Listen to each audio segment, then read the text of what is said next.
나눌 말씀의 제목은요, 나의 감사는 어떤 그림일까? 여러분, 이 세상에는 많은 그림이 있어요. 많은 화가들이 그 그림들을 다 그렸습니다. 그 중에서 가장 비싼 그림이 어떤 그림인지 아세요? 2017년에 얼마에 낙찰됐냐면 5천억 원에 낙찰된 그림이 있습니다. 그 그림을 그린 자가 레오나르도 다빈치. 그의 작품은 살바토르 문디라는 작품입니다.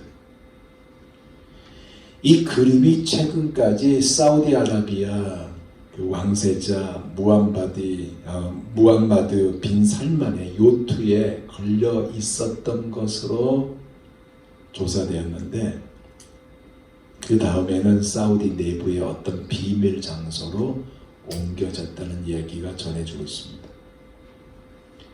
미국의 어떤 분이요, 어떤 분이 벼룩시장에서 30달러를 주고 그림 한 장을 샀어요. 그리고 시간이 지났어요. 그 그림이 어떤 그림인지 모르고. 그런데 나중에 알아보니까 이 그림이 독일의 미술가, 독일 미술의 아버지라고 불리는 알브레히트 디러의 유작으로 판명됐습니다. 값어치가 얼마냐? 약 5천만 달러. 한국 돈으로 591억 원의 가치로 판명되었어요. 그러기에 여러분 혹시 아세요? 오다 가다 동네에서 우리 가라지 세일을 하는 경우가 있습니다. 그죠? 그때 사람들이 이 그림들을 또 전시도 해요. 여러분이 만약에 산 그림이 있다면 그 그림이 엄청난 분의 작품인지 혹시 압니까? 관심을 가질 필요가 있다는 얘기입니다. 오늘 본문은요, 여러분, 세상에서 천대받고 부정한 사람들이 예수님을 만나 해결된 이야기입니다. 북쪽 갈릴리로부터 예루살렘으로 가는 여정에서 사마리아와 갈릴리 사이인 국경에 있는 한 마을에서 일어난 사건이에요. 그리고 하나님의 은혜로 해결이 되었지만, 감사로 인한 이것으로 인해서 얻어진 결과가 무엇인지를 또한 말씀하고 있는 것이 오늘 본문입니다. 예수님이 들린 이 마을은요, 이스라엘의 소록다라고 불리는 마을입니다. 사마리아와 갈릴리 사이 베레아 지방으로 가는 벳산 주변의 도로에 있는 한 촌입니다. 촌이라는 것은 그냥 보잘것없는 조그만 마을이라는 의미예요. 중요한 것은 예수님이 의도적으로 이 마을로 가셨다는 거예요. 그리고 거기서 긍휼을 베푸시며 불쌍히 여기시고 상대의 처지를 마치 나의 처지로 알고 동정하고 돕는 하나님이심을 보여주고 있습니다. 오늘 본문의 등장인물은 누구예요? 예수님과 그리고 10명의 나병 환자들, 10명의 문둥병자들. 이 10명의 나병 환자들의 상태는 절망 그 자체였습니다. 왜냐? 나병이란 이 무서운 병을 앓고 있기에 그래요. 나병은 여러분 한센병이라고 부릅니다. 박테리아 나병균 또는 나종균에 의해 발생하는 만성 감염이고요. 말초신경, 뇌와 척수, 외부의 신경과 피부, 고와 눈, 코와 인후의 점막을 손상하는 무서운 병이 바로 이 나병입니다. 성경에서는 종종 하나님이 주시는 형벌이라고도 해요.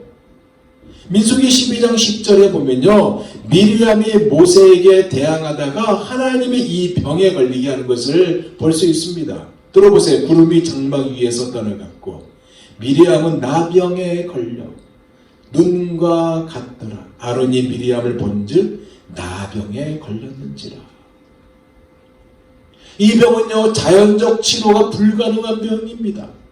이 병에 걸리면 감각도 없고요. 사지가 썩어 떨어져 나가도 못 느끼는 병이고요. 냄새가 아주 진동하고 온전하지 못하니까 일도 할 수가 없고 특히 법적으로도 마을에 들어올 수 없는 병이 이 병입니다. 왜냐? 이 병은 전염을 시키는 병이기 때문에 그렇습니다. 그래서 이들은 예수님을 보자마자 멀리 서서 불쌍히 여겨달라고 큰 외침을 하였던 거예요. 12절에서 13절 봅니다. 한 촌에 들어가시니 문둥병자 10명이 예수를 만나 멀리 서서 소리를 높여 가르되 예수 선생님이여 우리를 긍휼히 여기소서 하거늘. 멀리 서서 이들이 목 놓아 부르짖었어요. 결과가 뭐예요? 고침을 받았다는 사실입니다. 그럼 이들에게 무엇이 있었을까요? 성경은 기록하고 있지 않지만 이렇게 추론해 볼 수 있습니다. 아마도 이들이 주님에 대해서 소문을 듣지 않았을까? 오병이 얼어 5,000명을 먹이신 이 소문을 들었지 않았을까? 귀신을 쫓아내신 소문도 들었을 것이고 무덤의 사람이 고침을 받아 예수님께 무릎 꿇고 엎드린 이야기도 들었을 것이고 자기와 같은 이 병을 앓고 있는 문둥병자를 깨끗게 하신 이야기와 소경의 눈을 뜨게 하신 이야기, 중병병자를 낫게 하시며 지붕을 뚫고 병든 친구를 내렸던, 그래서 예수님이 고치신 그 이야기 등등 많은 이야기를 듣지 않았을까? 그리고 그 안에 믿음이 생겼을 것이고 산상수훈과 비유의 말씀도 들었지 않았을까? 그런데 그 주인공이 되신 예수님이 지금 자기 마을로 가시네. 어떻게 하겠어요? 당연히 큰 소리로 부르짖은 것은 당연한 겁니다. 어떻게 해요? 긍휼히 여기소서. 긍휼히 여기소서. 겸손함으로 불쌍히 여겨달라고 구하였습니다. 사랑하는 성도 여러분, 우리가 주님께요 겸손함으로 불쌍히 여겨달라고 나아가면요 주님 우리를 고치시고 회복시켜 주십니다. 역대하 7장 14절에 이렇게 말씀하고 있어요. 내 이름을 일컫는 내 백성이 그들의 악한 길에서 떠나 스스로 낮추고 기도하여 내 얼굴을 찾으면 내가 하늘에서 듣고 그들의 죄를 사하고 그들의 땅을 고치리라. 그러면 한번 이 생각해 볼 수 있어요. 왜 주님이 이곳으로 가셨을까? 주님은 왜 이곳으로 가셨을까요? 예수님이 가시는 목적지는요 예루살렘입니다. 그러니까 이 사건은 예루살렘, 갈릴리에서 예루살렘으로 가실 때 일어난 사건이에요. 그런데 이 길을 가셨어요. 예루살렘으로 가려면 사마리아를 직통해야 지름길입니다.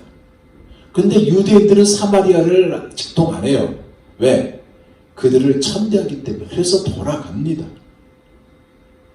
근데 이 길을 가셨어요. 이 길을 가셨다는 이 말은 뭐냐면 유대인들이 사마리아인들을 멸시했기 때문에 요단강을 2번 건너는 이 길을 가셨다는 것이고, 사람들이 유대인들이 들어가려고 하지 않는 길을 일부러 선택하셨다는 말입니다. 그 이유가 뭐냐? 다른 것도 아니야. 이 10명의 나병 환자들 때문에 가셨어요. 이들의 믿음 때문에 가셨어요. 이들을 긍휼히 여기시기 때문에 가셨어요. 그 증거가 어디 있냐? 그 앞절에 우리가 엿볼 수 있어요. 앞절에요. 주님께서 1절부터 보면 용서에 관해서 말씀하시고 믿음에 관해서 말씀하고 있는 것을 볼 수 있습니다. 6절에 이렇게 말해요. 주께서 이르시되 너희에게 겨자씨 하나일 만한 믿음이 있었더라면 이 뽕나무더러 뿌리가 뽑혀 바다에 심기어라 하였을 것이요 그것이 너희에게 순종하였으리라. 뭐냐면요 이들이 예수님에 대해서 들었잖아요. 나도 고침을 받을 수 있을 것이라는 그 믿음이 그 안에 생겼습니다. 근데 그 정작 주인공이 그 앞에 지나가니까 울부짖고 부르짖고 외친 거 아니에요. 믿음에 부르짖지만 있고 주님은 반드시 고치실 수 있고 또 고쳐주신다는 이 믿음이 있었기에 이 기회를 놓치지 않겠다는 결단으로 주님께 부르짖었던 거예요. 결단해가지고. 비록 율법에 따라 접촉이 금지된 거리에 있었다 해도 그 거리에 있어야 사람들이 피해갈 수 있는 자리임에도 불구하고 믿음을 가지고 주님께 그 일을 구했습니다. 그 결과가 어떤 결과예요? 요란하고 복잡하지 않았습니다. 보세요. 너무나 단순했어요. 주님의 요구가 간단하게 표현되어 있습니다. 14절 보세요. 보시고 가라사대 가서 제사장들에게 너희 몸을 보이라 하셨더니 저희가 가다가 깨끗함을 받은지라. 무슨 얘기냐? 문둥병의 감식자인 제사장에게로 가서 검사를 받으라 그 말만 한 겁니다. 지금 고쳐주겠다는 말씀도 한 것이 아니었어요. 가서 제사장들에게 너희 몸을 보이라는 말씀을 했습니다. 그런데 이들이 뭐예요? 순종했습니다. 그리고 결과 고침을 받았어요. 여러분 열왕기하 5장에 보면요, 엘리사가 나만에게 뭐 얘기하냐면 요단강에서 몸을 7번 씻으라고 하는 장면이 나오죠. 나만이 누구냐면 당시 패권 국가의 2인자입니다. 그가 문둥병이 걸렸잖아요. 그래서 고침을 받으려고 왔는데 엘리사가 그의 그 환부에다가 손을 대고 안수해 주기를 원했어요. 하지만 엘리사의 말은 뭐예요? 요단강에서 몸을 7번 씻으라고 하는 것입니다. 이것에 대해서 몹시 화가 났잖아요. 여종 때문에 왔거든요. 이스라엘에서 잡혀온 여종이 우리 고국에 정말 훌륭한 선지자가 계신다. 그분한테 가면 당신의 문둥병 고침 받을 수 있다는 이 말을 믿고 왔거든요. 그 여종의 부탁으로 왔는데 안수해 주는 것이 아니라 몸에 7번, 요단강에서 몸을 7번 씻으라는 이 말이 몹시 화가 났다는 거예요. 그래도 여종의 부탁으로요, 그가 믿음을 가지고 몸을 6번까지 담궜습니다. 그때까지 몸엔 아무런 변화가 없었어요. 그죠? 근데 7번째 순종이 어떻게 돼요? 어린아이 피부처럼 깨끗하게 고침을 받았습니다. 지금 10명의 이 나병 환자 이들도요, 순종함으로 제사장에게 갈 때 이미 기적이 이루어졌어요. 사랑하는 여러분, 결단만 하고 순종하지 않으면 결과는 없는 겁니다. 행함과 순종은 매우 중요한 거예요. 이스라엘 백성들이요, 여리고성을 돌았어요. 그죠? 돌았잖아요. 돌았다는 것은 순종하고 행함이란 말이에요. 믿음을 가지고 순종하여 여리고성을 7번, 그러니까 7바퀴를 돌았을 때 여리고성이 무너졌습니다. 이 10명도요, 순종했잖아요. 순종함으로 기적을 체험했습니다. 아람 장군 나아만도 엘리사 말에 순종하였더니 기적을 체험하였습니다. 그러게 순종은 기적을 가져옵니다. 이 사실을 믿으시기 바랍니다. 여호수아가요, 아침 일찍 일어나 백성들을 점검합니다. 그리고 장로들과 더불어 백성들 앞서 아이성으로 올라가죠. 철저하게 하나님께서 시키신 대로 군사작전을 짠 것입니다. 그의 리더십이 뭔지 아세요? 하나님의 말씀에 순종하는 겁니다. 자신의 판단력이나 능력을 의지하지 않았습니다. 그 결과 뭐예요? 완전히 아이성이 무너져 불에 탔고요, 아이성 왕은 산채로 사로잡혀 여호수아 앞에 끌려왔습니다. 여호수아 8장 25절에 이렇게 기록되어 있어요. 그날에 아이 사람의 전부가 죽었으니 남녀가 1만 2천이라. 그리고 29절에 아이 왕에 대해서 나오는데 아이 왕을 저녁 해질 때까지 그 시체를 나무에 달았다가 내려서 성문 어귀에 던지고 그 위에 돌로 무덤을 만들었다고 하고 있습니다. 뭐예요? 철저한 순종만이 철저한 승리를 낳는다는 말씀인 겁니다. 이제 마지막 뭐냐? 그 9은 어디 있느냐입니다. 15절에서 19절입니다. 그 중에 하나가 자기의 낳은 것을 보고 큰 소리로 하나님께 영광을 돌리며 돌아와 예수의 발 아래 엎드려 살해하니 저는 사마리아인이라. 예수께서 대답하여 가라사대 10사람이 다 깨끗함을 받지 아니하였느냐? 그 9은 어디 있느냐? 이 이방인 외에는 하나님께 영광을 돌리러 돌아온 자가 없느냐 하시고 그에게 이르시되 일어나 가라. 내 믿음이 너를 구원하였느니라 하시더라. 여기에 예수님의 그 서운함이 묻어있음을 보게 됩니다. 10명의 이들이 제사장에게 보이려고 가는 도중 깨끗해진 자신들을 보았어요. 주의 말씀대로 제사장에게 보이려고 간 이들의 믿음 정말로 대단합니다. 안 그래요? 사실 문둥병이 나오면 제사장에게 가서 몸을 보이고 정결하다는 서던을 받아야 가족들에게 갈 수 있기 때문에 예수님에 가서 너희 몸을 제사장에게 보이라고 하신 것은 뭐예요? 이미 고쳐주시기를 원하신다는 것이요. 그러니까 제사장에게 보이고 집으로 가라는 말씀이었습니다. 사실 요구되는 믿음 그대로 순종하였더니 가는 도중 나음을 발견했습니다. 근데 9은 다른 곳으로 저 각자의 길로 갔고 그중 사마리아인만 가던 길을 돌이켜 예수님께로 왔습니다. 그는 엎드려 감사드렸어요. 그의 모습에 주님이 뭐라 그래요? 그 9은 어디 갔느냐? 이 말이었습니다. 왜 이 9은 이런 모습을 보였을까요? 감사를 망각했기 때문에 이런 모습을 보였고요. 고침만이 자신들에게 최종적인 목적이라는 이런 생각을 가지고 있었기 때문에 이러한 모습을 보였고요. 은혜를 당연하게 생각한 이유이기 때문에 이렇게 행동을 한 것입니다.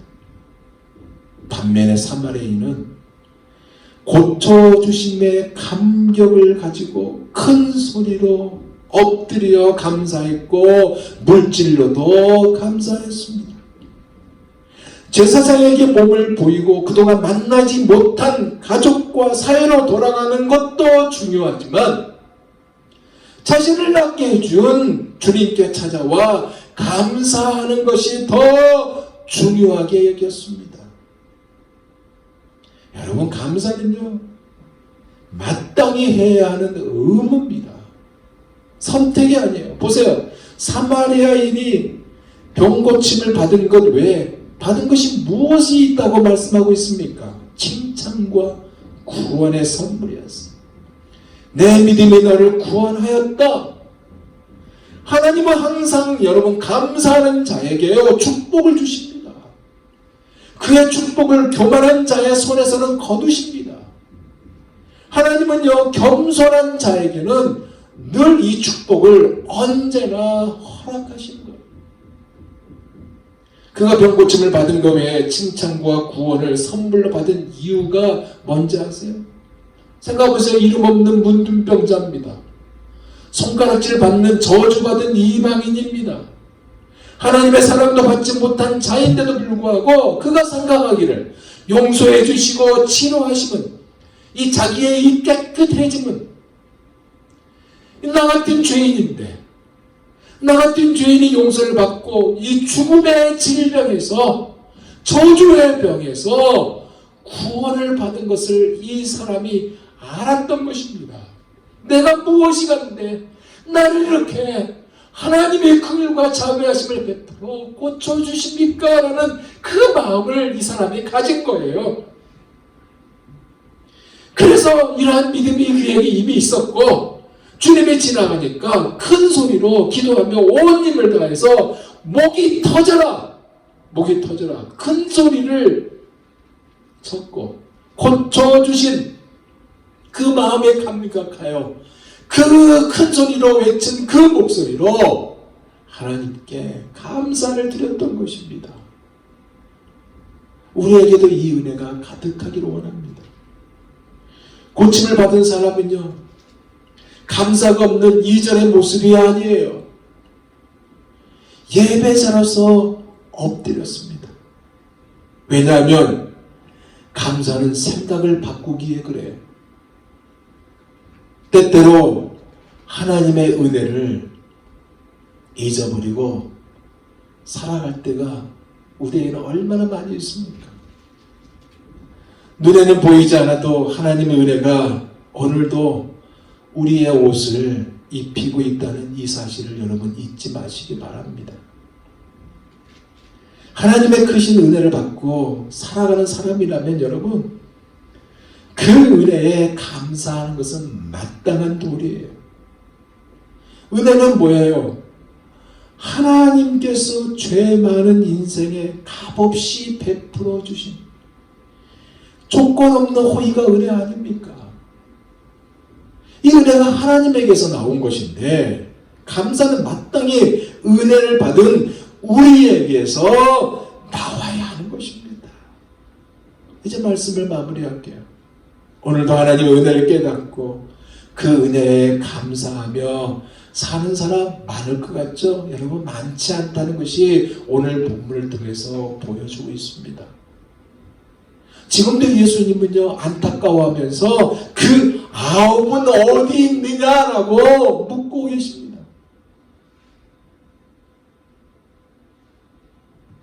우리가 답답할 때 주님께 나와 소리를 지르고 부르짖죠.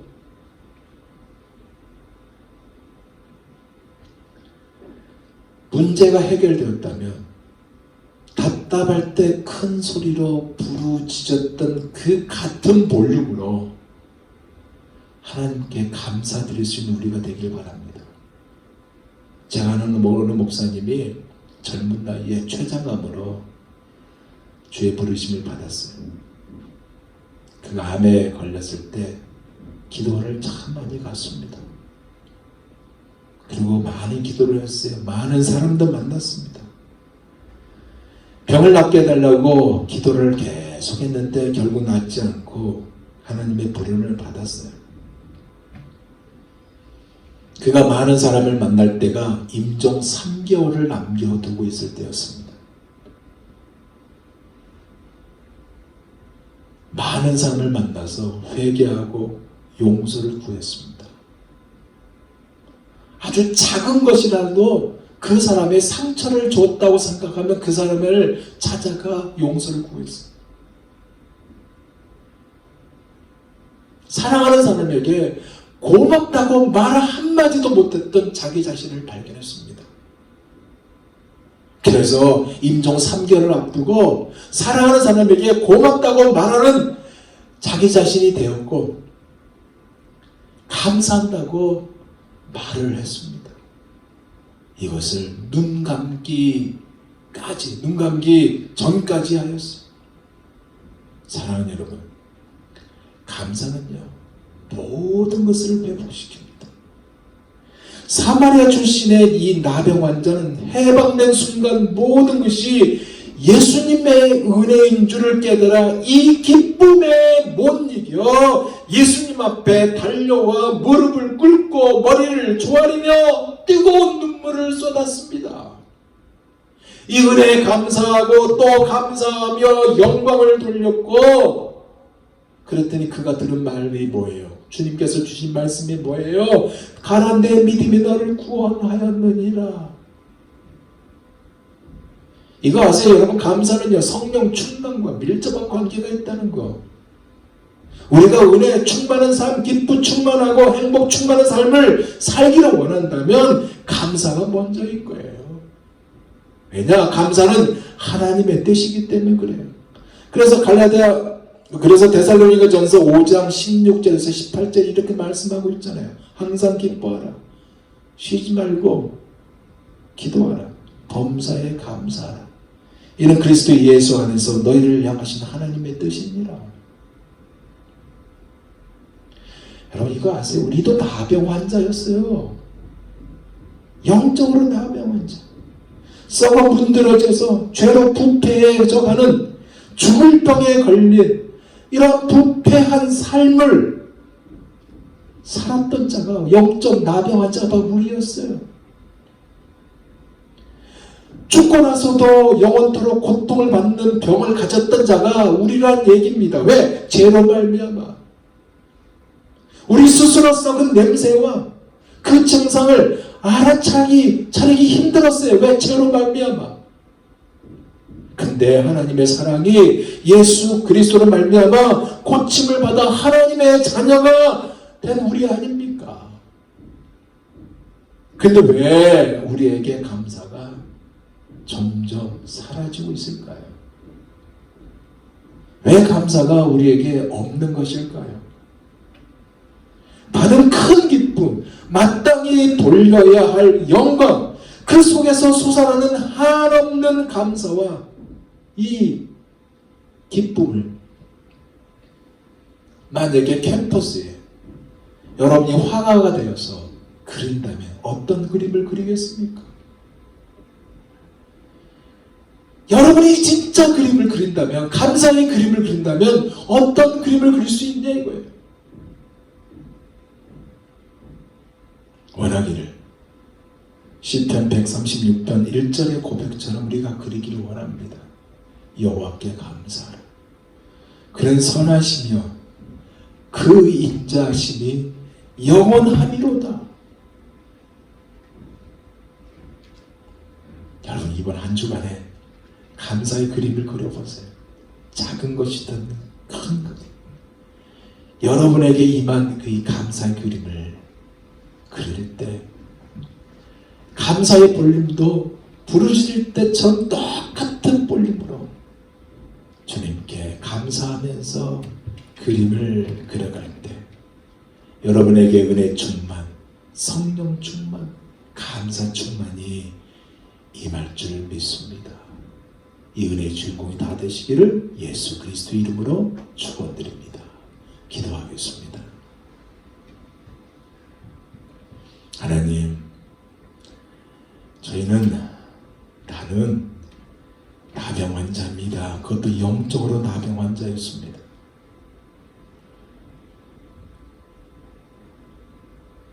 썩은 냄새가 푹 나는 망할 수밖에 없는 진노의 자식이었습니다. 그런데 하나님의 세상을 이처럼 사랑하사 독생자를 주셨으니 이는 저를 믿는 자마다 멸망치 않고 영생을 얻게 하려 하심이라.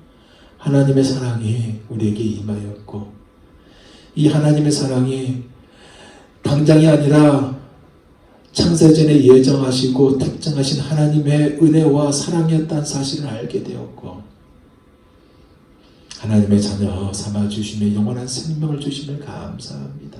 그런데 우리가 삶 속에서 우리의 주어진 환경 때문에 어려움이 닥친 것 때문에 우리의 입술에서 점점 감사가 멀어지고 있음을 고백합니다. 다시 돌아와 감사하는 우리가 되게 하여 주옵시고 감사의 그림을 멋지게 그려가 은혜 충만, 감사 충만, 성령 충만한 멋진 주의 성도들이 다 되게 하여 주옵소서. 예수님 이름으로 기도하옵나이다.